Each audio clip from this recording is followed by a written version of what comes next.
Reason सामने आती हैं। नंबर 1 वोल्टेज प्रॉब्लम, वोल्टेज पूरे नहीं आ रहे, वोल्टेज ड्रॉप है, कंप्रेसर स्टार्ट नहीं ले रहा। नंबर 2 स्टार्टिंग वाइंडिंग कमज़ोर है, कंप्रेसर स्टार्ट नहीं लेगा। नंबर 3 मोटर हीटअप है, मोटर हीटअप हुई है चल कर, तो कंप्रेसर स्टार्ट नहीं लेगा आपका। नेक्स्ट, अगर आपका रनिंग कैपेसिटर कमज़ोर है, कंप्रेसर स्टार्ट नहीं लेगा। अब हमारे जहन में आ जाता है जब कोई एसी नहीं चल रहा होता, अब असल चीज़ यही रुकता है, आपका ज़्यादा काम है एसी का, हम ज़्यादा काम करते हैं एसी का, तो अब एसी का कंप्रेसर स्टार्ट नहीं ले रहा, तो अब हम क्या करेंगे? एसी का कंप्रेसर स्टार्ट नहीं ले रहा, तो ऐसी सूरत में सबसे पहले हम वोल्टेज चेक करते हैं, उसके बाद हम रनिंग कैपेसिटर को चेंज कर देते हैं। रनिंग कैपेसिटर को उस सूरत में आपने चेंज करना है जब कंप्रेसर की मोटर ठंडी हो। आप फ्रिज का कंप्रेसर है नहीं चल रहा, कंप्लेन आ जाती है, आप जाके उसको डायरेक्ट चलाते हैं, वो नहीं चलता, अगले को आप कहते हैं कंप्रेसर फारिग है, तो आप मैकेनिक नहीं है। कंप्रेसर को आपने हालत देख रहे हो किस हालत में पड़ा हुआ है, वो पहले आईसीयू में पड़ा हुआ है, तो आप उस पर तजर्बे करना शुरू कर देंगे, वो नहीं चलेगा, क्योंकि मोटर हीटअप है। जब मोटर गर्म होगी, हीटअप होगी, तो मैग्नेट नहीं बनाएगी, मैग्नेट नहीं बनेगा, रोटर गर्दिश में नहीं आएगा। ये चीज़ पहले दिमाग में रखें। आम मैकेनिक में आप में ज़मीन आसमान का फ़र्क होता है। उस सूरत में जब आप हमारा नॉलेज जो है वो अपने पास आप स्टोर करें, तो ना करें फिर वो आपसे बहुत हैवी होते हैं। अब यहाँ पर आपके पास क्या इशू आ गया? आपका कंप्रेसर स्टार्ट नहीं ले रहा, आपने सबसे पहले मोटर को देखना है, मोटर ठंडी है या गर्म है। अगर मोटर गर्म है, कंप्रेसर नहीं चलेगा। अब नया कंप्रेसर लगाओ, स्टार्टिंग कंप्रेसर नहीं चलना, क्योंकि मैग्नेट ही नहीं बनना, एम्पेयर ज़्यादा लेगी, आप कहेंगे कंप्रेसर फारिग है, हालांकि कंप्रेसर ठीक होगा। आपने सबसे पहले क्या करना है, अगर फ्रिज है तो गीला कपड़ा लेंगे, गीला कपड़ा लेके उसके से कंप्रेसर को ठंडा करेंगे, रिले ओवरलोड उतार लेंगे ताकि उसमें पानी ना जाए। पानी हम नहीं मारते घर के अंदर, क्योंकि सहन में पानी फैलेगा, अगले बेइज्जत करेंगे, क्योंकि घर कमरे के अंदर पड़ा होता है। एसी के ऊपर हम पानी मार देते हैं, एसी बाहर लगा हुआ है, आउटडोर बाहर पड़ा हुआ है, कोई मसला नहीं है, तो उसको हम ठंडा यक करेंगे, उसके बाद हम कुछ करेंगे। अगर किसी जगह पे आप काम कर रहे हैं, आपने देखा कंप्रेसर हीटअप है, सीनियर लगा हुआ है, लगा रहने दें। सीनियर जो है बिच्छू है या सांप है, उसे नहीं छेड़ना होता। सीनियर को आप छेड़ेंगे, नौकरी से जाएंगे। अभी मेरे 2 लड़के HVAC में थे, जब वो सीनियर वहाँ के सुपरवाइज़र साइडों के वहाँ जाते थे, वो सवाल बेमार 4.5 सवाल, सुपरवाइज़र तंग आ गए, आखिरकार क्या किया, निकाल दिया। इनको नहीं देखना होता है, इनको काम करना होता है बड़े प्यार से, आपको पता भी है, फिर भी इनसे पूछना होता है, सर ये कैसे है, मुझे भी इसके बारे में पता है। बहस नहीं करनी होती, ये इस तरह ये है वो है, नहीं। बहस करेंगे तो आप उनको चुभेंगे कि ये अभी आया है तो हमें 20 साल हो गए, ये हमारा मुकाबला कर रहा है। आपने कहीं भी सवाल नहीं करना होता, बस आप पूछते जाएँ, जो करता है देखते जाएँ और दिल मुस्कराते जाएँ, या क्या कर रहा है ये करने दो। एसी का कंप्रेसर आप स्टार्ट नहीं ले रहा, आपने पहले उसकी हालत को देखना है। अगर वो गर्म पड़ा है उसको ठंडा करेंगे, अगर वो ठंडा पड़ा हुआ है तो आपने क्या करना है, कैपेसिटर को चेंज करना है, कैपेसिटर को चेंज कर देंगे। कैपेसिटर चेंज करके उससे देखें वो चलता है कि नहीं चलता। अगर फिर भी वो नहीं चल रहा, फिर तो कंप्रेसर फारिग होगा। अगर वो चल पड़ता है, इसका मतलब ये है जिसका रनिंग कैपेसिटर कमज़ोर है। आपके सिपरेट के अंदर, विंडो के अंदर 99% चांस होता है कैपेसिटर फॉल्टी, कैपेसिटर फारिग हो जाते हैं। कैपेसिटर आप लगाएं, सबसे अच्छा, अपना काम क्यों नहीं कर रहे? सबसे बेस्ट कैपेसिटर है इस टाइम अंबर का मुकाबला अभी कोई नहीं कर रहा है। अभी एक और कैपेसिटर है, मैंने 1-2 जगह लगाया है, उसका रिजल्ट भी अच्छा है, कंप्लेन नहीं है उसकी। तो अंबर का कैपेसिटर आम कैपेसिटर से 500-700 महंगा है। असल एक कंप्लेन, आप सस्ता लगा दें, हफ्ता ना चले, फिर आपको बुलाएंगे, आपका पेट्रोल जाया, टाइम जाया, वहाँ पहुँचेंगे, क्या फ़ायदा काम का। आपने ये करना होता है, आपने सबसे पहले जो काम करना है वो ये करना है कि जब भी आप कंप्लेन पे जा रहे हैं तो किन चीज़ों को मद्देनजर रखना है। आपने क्या करेंगे आप जी, टूल्स वगैरह पूरा करेंगे। और अब वहाँ पर आपने कैपेसिटर जो भी लेना है अपने अंबर का लगाना है। आप जाएंगे वहाँ पर टाइम बर्बाद करेंगे, पेट्रोल ज़ाया करेंगे, उनकी बक बक सुनेंगे, इससे बेहतर क्यों नहीं आप एक ही बार अच्छा कैपेसिटर लगो। मैं नहीं कंप्रोमाइज़ करता, मुझे पता है कि रिलीज होने वाली गेम है, जाओ फिर वापस आओ, उनकी बक बक सुनो, कस्टमर ख़राब हो जाता है बार बार घर में जब जाते हैं, तो इन चीज़ों को मद्देनज़र हम लोग रखते हैं। अब नेक्स्ट सवाल, अब कंप्लेन पे गए, कंप्रेसर आपका हीट अप है। पहले तो ये देखना है, आपने कैपेसिटी नहीं चाह रहा, आपने चलाया ऐसे एम्पेयर ज़्यादा ले रहा है, आपने बंद कर दिया। अब आपको पहले तो ये देखना, आपने किसी चीज़ को चेंज नहीं करना, अच्छी तरह ध्यान में रखें। आपका कंप्रेसर हीटअप है, आपने किसी चीज़ को चेंज नहीं करना। पहले तो आपने ये सोचना है उस्ताद ये हीटअप क्यों हुआ है। एसी का कंप्रेसर कभी भी हीटअप नहीं होता, कभी भी गर्म नहीं होता, उसके ऊपर कुछ ना कुछ उसके साथ ज्यादती हुई है तो वो हीटअप हो रहा है। अब हीटअप होने की वजह नंबर 1, गैस कम, गैस कम है तो एसी का कंप्रेसर क्यों हीटअप हो रहा है, इस वजह से हीटअप हो रहा है, इसको रिटर्न नहीं मिल रही। एसी का कंप्रेसर चलता है रिटर्न पर, ठंडी गैस पर, अब उसे रिटर्न नहीं मिल रही, कंप्रेसर हीटअप होगा। आपसे ये सवाल किया जाता है कंप्रेसर हीटअप क्यों हो रहा है, आप कहते हैं वोल्टेज की प्रॉब्लम या ये प्रॉब्लम, उसमें से मेन प्रॉब्लम जो सबसे ज़्यादा है वो है गैस का कम होना। गैस कम है, आपका कंप्रेसर हीटअप होगा। क्यों हीटअप होगा, क्योंकि उसको रिटर्न नहीं मिलेगी। नंबर 2, हेड प्रेशर का बढ़ना। हेड प्रेशर बढ़ने से क्या मुराद है, हेड प्रेशर बढ़ने से मुराद ये है कि आपका कंडेंसर गंदा है, जिसकी वजह से उसके अंदर जो गर्म गैस आ रही है वो अपनी गर्मी को खारिज नहीं कर रही, जिसकी वजह से ये प्रॉब्लम आ रही है कि आपके एसी के अंदर क्या चीज़ है, कंडेंसर गंदा है, जिसकी वजह से गर्म बुखारात कंडेंस नहीं हो रहे।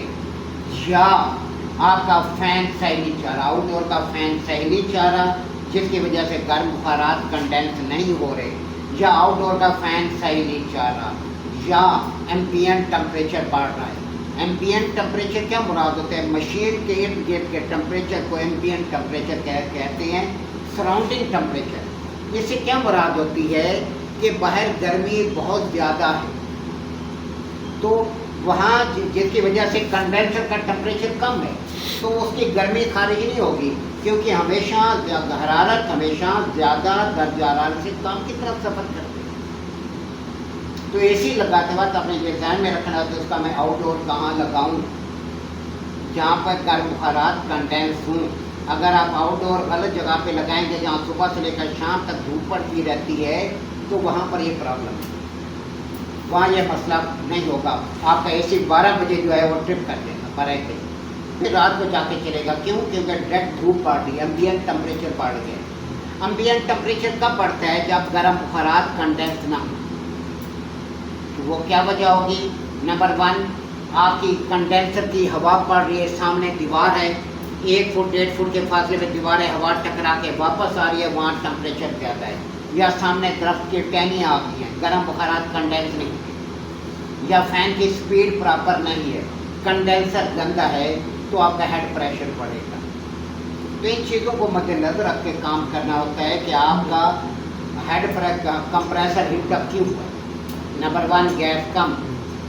Number 2, running winding heat up. Running winding heat up होगी तो कंप्रेसर गर्म होगा। नंबर 3, हेड प्रेशर का बढ़ जाना। हेड प्रेशर किस वजह से बढ़ेगा, उस सूरत में बढ़ेगा जब गर्म बुखारात कंडेंस नहीं होंगे। गर्म बुखारात कंडेंस किस सूरत में नहीं होंगे, जब आपका फ़ैन प्रॉपर नहीं चल रहा, फ़ैन की या फ़ैन बंद हो गया है, या कंडेंसर गंदा है, या एम्बिएंट टेम्परेचर बढ़ रहा है, जिसकी वजह से हेड प्रेशर बढ़ रहा है।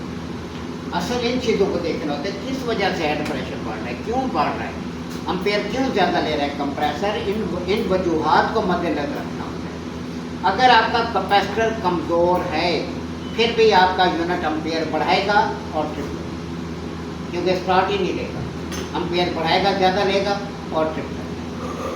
क्योंकि आपको फॉल्ट आनी चाहिए, ट्रबल शूटिंग का काम आपको आना चाहिए। ये नहीं कि बस ये पता है वो पता है, नहीं, आपको जब तक ये नहीं आएगा आगे आप फील्ड में काम नहीं कर सकेंगे। ये चीज़ अच्छी तरह ध्यान में आप लोग रखें।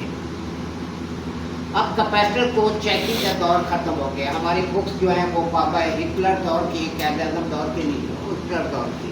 वो एक चरबा चल रहा है सेम टू सेम, उसके अंदर टेक्नोलॉजी कहाँ चली गई है, कहाँ से कहाँ चले गए हैं, हम लोग पड़े हुए वहीं खूब खाते हुए। कम अज़ कम दुनिया से हम 50, 60, 70 साल पीछे वो टेक्नोलॉजी कचरे में फेंक दिए, हम पाकिस्तान में बड़े खुश होते जाए। अभी VRF सिस्टम आ रहा है पाकिस्तान में, अब लगना शुरू है आर्मी के महकमे में।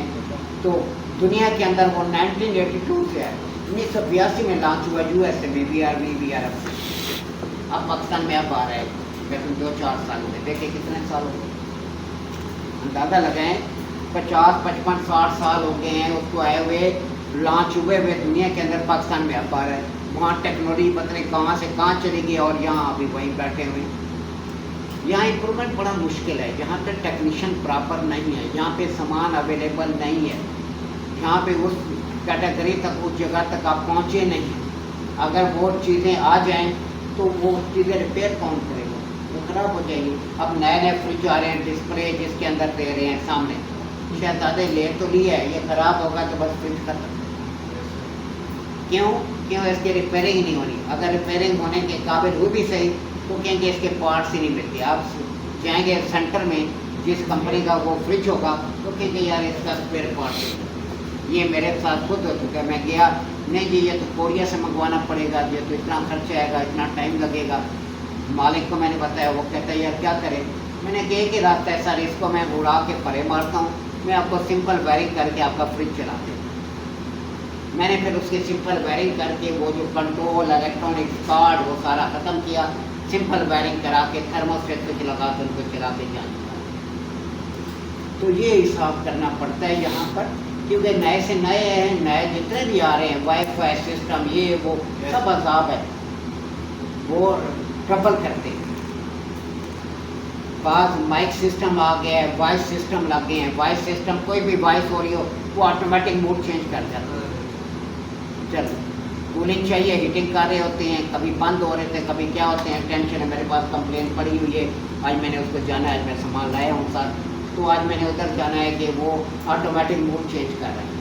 अब ऑटोमेटिक मोड चेंज कर रहा है, क्या वजह हो सकती है? नंबर 1 सेंसर प्रॉब्लम, सबसे पहले सेंसर टेम्परेचर को सही सेंस। नंबर 2 कहीं हेड प्रेशर बढ़ रहा है, आपका यूनिट ट्रबल कर रहा है, ट्रिप हो रहा है, जिसकी वजह से उसका टेम्परेचर चेंज हो जाता है, क्योंकि सामने डिस्प्ले पर होता है रूम टेम्परेचर, तो वो रूम टेम्परेचर बढ़ जाता है। रूम टेम्परेचर क्यों बढ़ जाता है? क्योंकि आउटडोर का कंप्रेसर बंद हो जाता है, फैन चल रहा है, कंप्रेसर बंद हो जाता है, तो जिसकी वजह से वहाँ कूलिंग ही नहीं होती। वो समझते हैं कि हीटिंग मोड पे आ गए, हीटिंग मोड में नहीं आया, उसने टेम्परेचर सही सेंस किया, आपका कंप्रेसर कट ऑफ कर दिया, हेड प्रेशर बढ़ा है या कंडेंसर ज़्यादा है या फैन सही नहीं चल रहा या गैस ओवरचार्ज है या गैस कम है, तो ये इशू आते हैं इस टाइप के यूनिट्स के अंदर। वाइस जितना लेटेस्ट सिस्टम लेंगे उतने आप जलील होंगे, जितना सादा लेंगे उतने हैप्पी है, टेंशन नहीं। अब इन्वर्टर है, अभी टेंशन है। इन्वर्टर वह याद रखें, इन्वर्टर वहाँ कामयाब है जहाँ दरवाज़ा आपका बंद रहता है। इन्वर्टर दफ्तर में कामयाब नहीं। क्यों? इन्वर्टर को जब आप चलाते हैं, इन्वर्टर जब आप चलते हैं, इन्वर्टर किस वजह से कहला रहा है कि आम एसी जब आप स्टार्ट लेते हैं अपने मतलूबा एम्पेयर से कई गुना ज़्यादा करंट लेता है, यानी एक एसी 1 टन का है 5 एम्पेयर पे चल रहा है, लेकिन जिस टाइम स्टार्ट लेता है ये 3 से 5 गुना ज़्यादा एम्पेयर लेगा, कम अज़ कम 20 एम्पेयर में चलेगा, 15 से 20 एम्पेयर पर अब इतना करंट मिलेगा। लेकिन जब इन्वर्टर चलेगा ये 0 से स्टार्ट होगा, 0.2, 0.3, 0.5 और ये पीक पे जाएगा, 1 टन का है 4.5-5 एम्पेयर पे जाएगा। अब जैसे जैसे टेम्परेचर मेंटेन होता जाएगा ये अपने एम्पेयर को ड्रॉप करना शुरू कर देगा और ये आ जाएगा ज़्यादा से ज़्यादा 2 एम्पेयर पर 1 टन का एसी। अगर दरवाज़ा बंद नहीं है, बच्चे बार बार आ रहे हैं, या दफ्तर है कस्टमर बार बार आ रहे हैं, ये तो एम्पेयर नहीं करते। या आपको बार बार बाहर आना जहाँ आपका होता है, दफ्तर में आप बैठे हैं, बार बार आपको दूसरे दफ्तर में जाना है, तो फिर भी टेम्परेचर मेंटेन नहीं होगा, क्योंकि बार बार दरवाज़ा खुल रहा है। तो जब टेम्परेचर बढ़ेगा तो ये एम्पेयर को बढ़ाएगा। कमरे का टेम्परेचर कम होगा, ये एम्पेयर को कम करेगा। कमरे का टेम्परेचर बढ़ेगा तो ये एम्पेयर को बढ़ाएगा, फायदा तो कोई नहीं।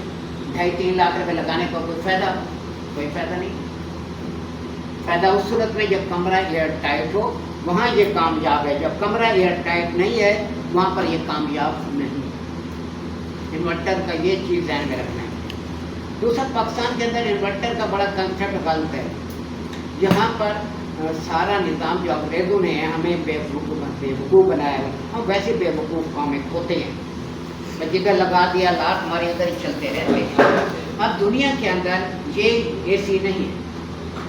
जी हैं, इंडिया, पाकिस्तान, बांग्लादेश। आप मशरिक़ वस्ता चले जाए, अरबी हमसे ज़्यादा तेज। आप चले जाएं ब्रिटिश कंट्रीज में, ये AC आपको नहीं मिलेगी। ये जो AC हैं, इनकी जो कैटेगरी है, ये T1 कैटेगरी में है। T1 क्या है? क्लाइमेट। बहुत हाई लेवल में आपको समझा रहा हूँ, अगर आप समझ गए तो। दिल तो हमारा बहुत करते हैं, लेकिन